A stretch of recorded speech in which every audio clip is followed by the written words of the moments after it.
This is Jessie, and you're listening to the Curious Cabinet Podcast.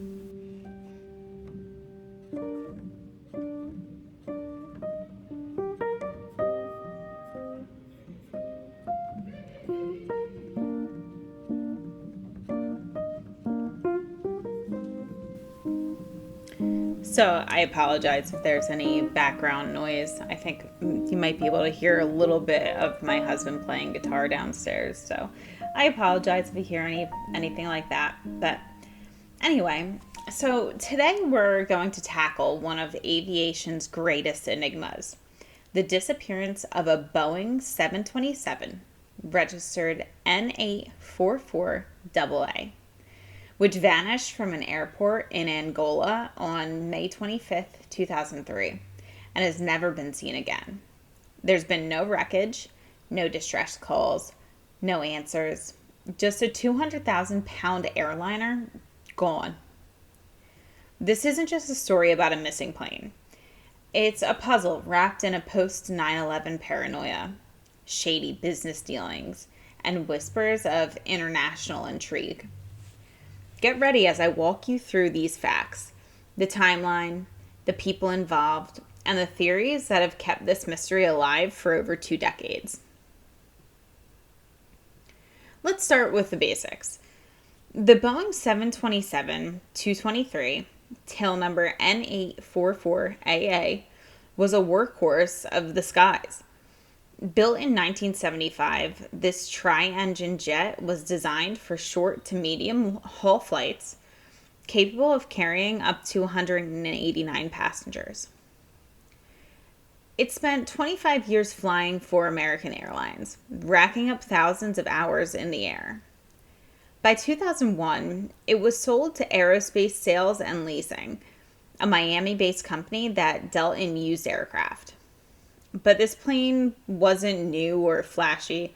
It was reliable, though. Until it ended up in Angola. And for some reason, I'm thinking in my head right now that after 25 years, I think you're supposed to retire an airplane, but I'm not really 100% sure. I'll have to look that up later and figure it out. But anyway. So, Quattro de Fevereiro Airport in Luanda, Angola, is where our story begins. I'm like so bad at pronouncing things. I think anybody who listens knows that by now. In 2003, Angola was emerging from a brutal 27-year civil war that ended in 2002. The country was a mess. There was corruption. Corruption was rampant. Infrastructure was shaky. And the airport wasn't exactly a beacon of security. N844AA had been parked there for 14 months, grounded by a dispute over unpaid airport fees totaling over $4 million. The plane was converted for a new owner, IRS Airlines, a Nigerian carrier. This involved reconfiguring the cabin, updating systems, and ensuring it could fly again. Now picture this, a dusty, sun-baked tarmac in Luanda. The 727 is sitting there, surrounded by other planes, but it's not going anywhere. It's a huge financial loss for its owner, Maury Joseph, a Miami businessman who'd bought it through his leasing company. Joseph was reportedly desperate to get the plane out of Angola, but the local authorities weren't letting it go until the bills were paid. On May 25th, 2003, just before sunset, something bizarre happened. At around 5 p.m. local time, 2 men were seen boarding N844AA. One was Ben Charles Padilla, a 50-year-old American flight engineer and a private pilot with experience working on 727s. The other was John Mikel Mutantu, a Congolese mechanic who'd been hired to help with the plane's overhaul. Neither man was certified to fly a 727, which requires a co-pilot, a regular pilot, and a flight engineer to operate safely. According to witnesses, mostly airport workers and air traffic controllers, the plane's engine started up. But this wasn't unusual because the plane had been undergoing maintenance, and engine tests were very common. But then things started to get weird. The 727 began taxiing, moving erratically across the tarmac, swerving like the person at the controls wasn't really sure what they were doing. Air traffic control tried to contact the plane, but there was no response. The transponder, which broadcasts the plane identity and location, was off. So were the navigation lights. Now, a Boeing 727 isn't just like a car you can hotwire and drive off. It's a complex machine, 153 feet long, with a wingspan of 108 feet. And it weighs about 100 tons just empty. Starting it, taxiing it, and getting it airborne requires knowledge and skill. Yet somehow this plane took off, heading southwest over the Atlantic Ocean. It climbed into the sky, disappeared from radar, and that was it. No distress call, no debris, no trace, just gone. The airport went into a frenzy. Angola's air traffic control alerted authorities, but their resources were limited. Word spread quickly, and within hours, the U.S. Embassy in Luanda was involved. This was less than 2 years after 9/11, and a missing airliner raised immediate red flags. Was this a theft or a terrorist plot? A mechanical failure? The FBI, CIA, and State Department launched a global search, combing satellite imagery, flight records, and intelligence reports, but nothing turned up. So let's talk about the people involved, starting with Ben Padilla. Padilla was an experienced flight engineer, but not a pilot, though he held a private pilot's license for smaller aircrafts. He'd been sent to Angola by Aerospace Sales and Leasing to oversee the 727's conversion. Friends and family described him as reliable, professional, and not the type to pull a stunt. His sister, Benita Padilla Kirkland, said that he had been excited about the job, but uneasy about the situation in Angola. She believes he was either forced to fly the plane or he was killed. The other man, John Mutantu, is more of a mystery. He was a local mechanic, hired for his technical skills, but little is known about his background or motives. Was he complicit in the plane's disappearance or just in the wrong place at the wrong time? There's no evidence he had the training to fly a 727 either. Then there's Maury Joseph, the plane's owner. Joseph was a controversial figure in the aviation world with a history of financial troubles. He claimed the plane was worth $1.6 million, but he never collected insurance because there was no proof of what happened. No crash, no theft, nothing. Some speculated that Joseph orchestrated the disappearance to escape the mounting debts tied to the plane, but he denied it, and no evidence supports this, really. The final player is Angola itself. The country's chaotic post-war environment made it a perfect setting for something like this. Corruption, lax security, and a history of smuggling created an atmosphere where a plane could slip away. But who was behind it and why? So let's break down the theories of what could have happened to the plane.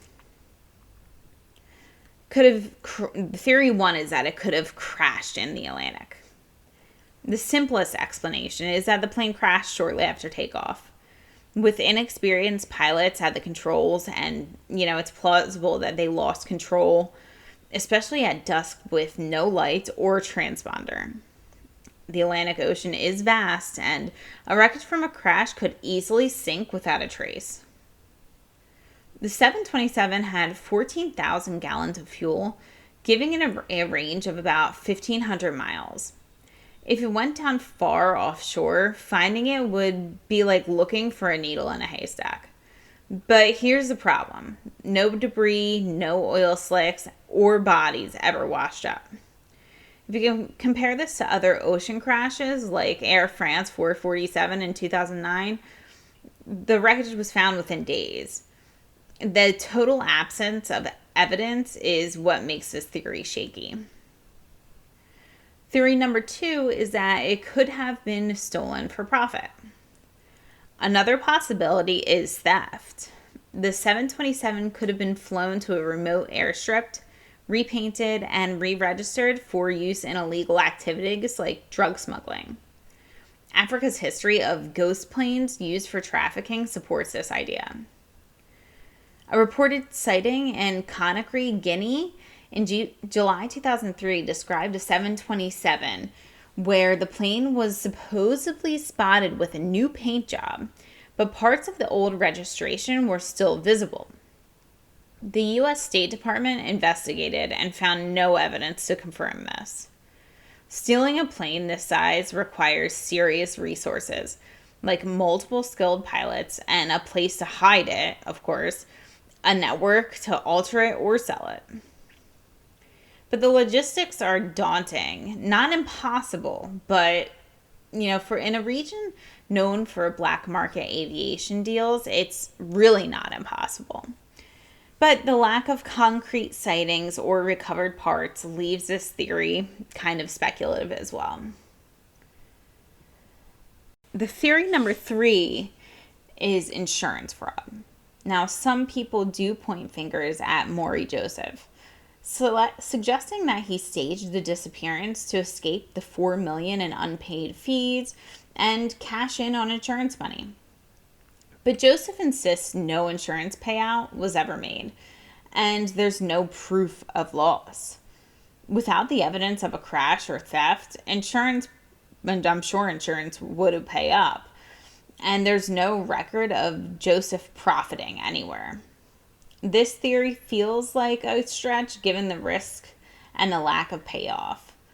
I mean, in my head, I think like he could have done it and assumed he was going to get the insurance, but it just didn't work out that way for him. So that could be it as well. The other theory number 4, is that there was some sort of hijacking. Post 9/11 fears fueled the speculation that the plane was taken for nefarious purposes, like a terrorist attack or smuggling operation. Padilla's family believes that he may have been forced to fly under duress, possibly held hostage by a criminal group. Angola's unstable environment made it a hotspot for arms and diamond smuggling, and a 727 could be a valuable asset for moving illicit goods. But no group ever claimed any responsibility, and no credible evidence of the plane being repurposed has emerged. Now, theory number 5 is that it's hidden in plain sight. So the wildest theory is that the plane was flown to a remote airstrip, disassembled, and sold for parts or hidden under a new identity. The 727's design allows it to operate from short, unprepared runways, making this feasible in theory. Africa's vast, ungoverned spaces could conceal such an operation. Yet no parts traceable to N844AA have surfaced on the black market, and altering a plane's identity involves forging paperwork and bribing officials. Possible, but a massive undertaking with no confirmed leads. The disappearance triggered a massive response. The FBI, CIA, and U.S. military scoured satellite imagery, flight logs, and intelligence networks. Embassies across Africa were alerted, and coastal patrols searched for wreckage. The search was intense, driven by fears of terrorism, but it yielded nothing. Over time, the trail went cold, and by 2005, the FBI closed its active investigation, though the case does remain open. Ben Padilla's family has kept the mystery alive, pushing for answers. Benita, Ben's sister, has shared her belief that her brother was a victim, not a culprit. The lack of closure haunts those connected to the case. The plane's fate, whether at the bottom of the ocean, scrapped up on a jungle hangar, or flying under a new name, remains one of aviation's great unsolved puzzles. This case fascinates because it defies logic. A 727 doesn't just vanish. It requires skill to fly, infrastructure to hide, or a catastrophic failure to disappear without a trace. Yet in over 2 decades, no smoking gun has emerged. The mystery endures, fueling documentaries, Reddit threads, and speculation among aviation buffs. So what really happened to N844AA? Was it a tragic accident, a daring heist, or something darker? The truth is, we don't know. The Atlantic might hold its secrets, or it could be sitting in a hangar somewhere, its identity erased. What we do know is that on May 25th, 2003, a Boeing 727 and at least 2 men vanished into thin air, leaving behind a mystery that challenges everything we think we know about aviation security. Let me know in the comments if you have thoughts or theories about N844AA. Don't forget to subscribe to my channel and follow me on Facebook, Instagram, and TikTok for some more true crime. And thanks for checking out today's episode. Until next week, guys.